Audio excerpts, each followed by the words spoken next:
So dito ay umikot po muna kami to check, pero bumaba pa rin kami kahit maraming tao.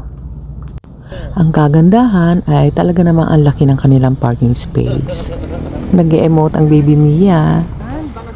And so, ang owner po ng Coffee Builders is Protect Construction and Development Corporation, a Philippine-based construction firm in Cavite and other areas. Ito pala yung Lawrence. The company's CEO and chairman is Engineer Jovi A. Sardua.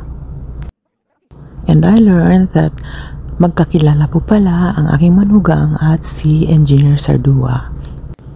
In fact, nakasalubong ko pa siya pero nahagip naman siya ng video ko. So tara, let's po at samahan ninyo ako sa loob.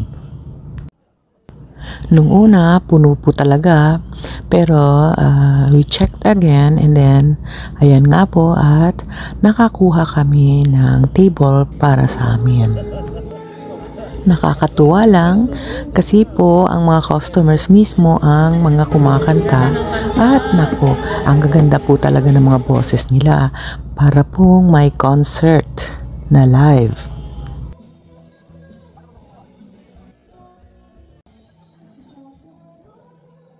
Ito pong apo ko si Mia, basta may music ay talagang napapasayaw.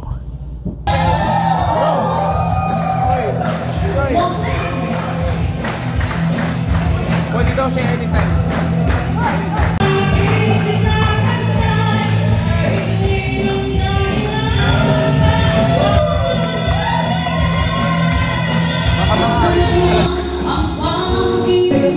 Bon appetit po at iyan naman po ang mga in-order na pagkain ng mga anak ko.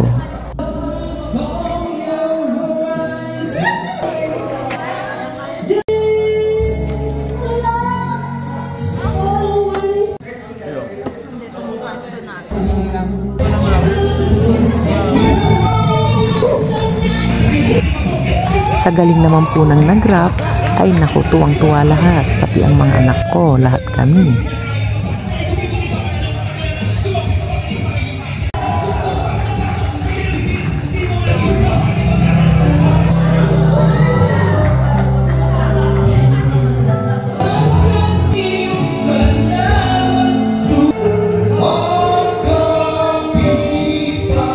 Ang liit pa ni Mia rito. And without me knowing, nakasalubong ko na po pala si engineer pero nahagip siya ng video ko. Ay, hindi ko nakita, sayang.